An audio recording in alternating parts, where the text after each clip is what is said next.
Imagine कीजिए, अगर कोई आपको बोले लो भाई 50,000 करोड़ ले जाओ, तो सबसे पहले क्या करोगे? नई कार खरीदोगे, लग्जरी बंगला लोगे, या वर्ल्ड टूर पे निकल जाओगे, या फिर अमेजोन की पूरी विश लिस्ट खरीद लोगे? लेकिन नीति आयोग ने ये 50,000 करोड़ किसी व्यक्ति को नहीं, बल्कि इंडिया की बायोटेक्नोलॉजी इंडस्ट्री को देने का सुझाव दिया है।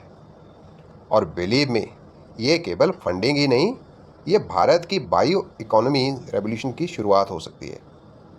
और आज हम समझेंगे why this fund is important, what is bio economy, how biotechnology can transform India's future, और यूपीएससी में इससे कैसे क्वेश्चंस पूछे जा सकते हैं। So let us begin. Bio economy क्या होती है? तो एक सिंपल क्वेश्चन है, बायोटेक्नोलॉजी और बायो इकोनॉमी में क्या डिफरेंस है? बायोटेक्नोलॉजी मतलब living organism, cells, genes, micro organisms, इनका यूज़ करके यूज़फुल प्रोडक्ट्स बनाना। लेकिन bio economy is much bigger. यह पूरी इकोनॉमी है जिसमें बायोलॉजिकल रिसोर्सेज का यूज़ करके food, medicine, vaccines, biofuels, bioplastics, industrial chemicals, seaweed products, biological fertilisers जैसे सब प्रोडक्ट्स, सब कुछ बनाया जाता है। मतलब nature becomes industry, nature becomes economy. अब इसमें एक फ़नी एग्जांपल देखते हैं। ज़रा सोचिए, पहले गाय केवल दूध देती थी, आज बायोटेक्नोलॉजी कहती है milk, vaccines, medicines, organic manure, biogas सब इकोनॉमी का हिस्सा है। और नेचर सेज मैं केवल जंगल नहीं हूँ, मैं जीडीपी भी हूँ।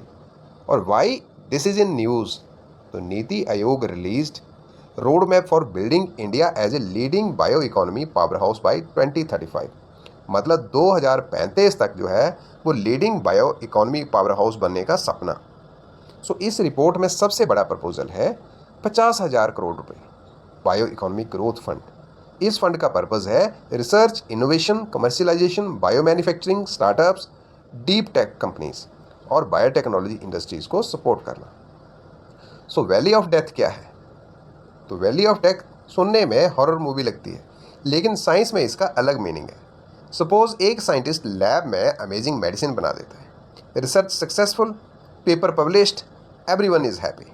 लेकिन फैक्ट्री तक पहुंचते पहुंचते मनी ख़त्म, इन्वेस्टर्स गायब, टेक्नोलॉजी स्केल अप नहीं हो पाती और प्रोडक्ट मार्केट तक नहीं पहुंचता।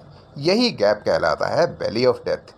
नीति आयोग कहता है इस गैप को ख़त्म करने के लिए 50,000 करोड़ फंड चाहिए। सो फंड कैसे काम करेगा ये भी जान लेते हैं। सो ये फंड देगा blended finance, equity investment, infrastructure support, viability gap funding, pilot manufacturing, commercial scale production, मतलब आइडिया से इंडस्ट्री तक पूरा सपोर्ट। साइंटिस्ट बोले आई हैव इनोवेशन, गवर्नमेंट बोले मनी इज़ रेडी, इंडस्ट्री बोले लेट अस मैन्युफैक्चर। सो सारे कंपोनेंट्स मिलके काम करेंगे।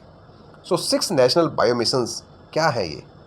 तो रिपोर्ट के सबसे इंटरेस्टिंग पार्ट हैं, जैसे कि gene India, affordable gene therapy, cell therapy, personalised medicine and rare diseases. और जो एग्री बायोस हैं, agri bios 2.0, climate resilient crops, gene editing, CRISPR technology, biological fertilisers and future farming. तो ये एग्री बायोस के हिस्से हैं। और बायो एक्स फाउंड्री, इसमें synthetic biology, artificial DNA design, AI assisted biotechnology, bio manufacturing, imagine computer design bacteria, और science fiction no modern biotechnology. तो ये जो है इसके मेन कंपोनेंट है। और वन हेल्थ ग्रिड क्या है? जिसमें human health, animal health, environment सब कनेक्टेड है। डिजीज सर्विलियंस है, पेंडेमिक प्रिपेयर्डनेस है, और एंटी माइक्रोबियल रेजिस्टेंस पे काम है।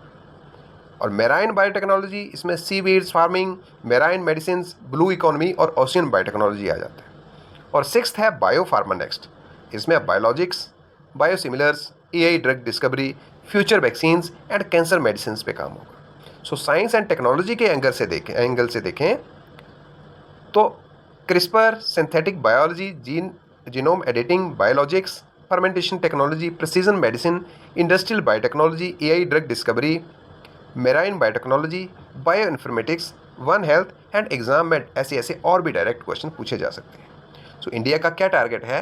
It is current bio economy around, इसमें $195 बिलियन और टारगेट बाई 2035। सो $691 बिलियन और विजन है 2047। और $2.6 ट्रिलियन एक बायो इकोनॉमी, और एम्प्लॉयमेंट इसमें 30 मिलियन हाई वैल्यू जॉब्स।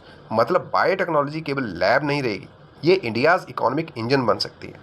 सो इसमें चैलेंजेस भी हैं, जैसे funding, regulation, skilled man power, patent protection, technology transfer, industry collaboration, infrastructure. अगर ये प्रॉब्लम सॉल्व हुई तो इंडिया ग्लोबल बायोटेक्नोलॉजी हब बन सकता है। तो फ्रेंड्स, 50,000 करोड़ केवल एक फंड ही नहीं, ये रिसर्च से मार्केट तक, लैब से इंडस्ट्री तक, जीन से इकोनॉमी तक और भारत की एक नई जर्नी है। यूपीएससी के लिए याद रखिए, bio economy, synthetic biology, one health, gene editing, marine biotechnology और नीति आयोग रोड मैप 2035। यदि वीडियो पसंद आया हो तो इसको लाइक और शेयर जरूर कीजिए और काशिप एजुकेशन को सब्सक्राइब करना बिल्कुल ना भूलें।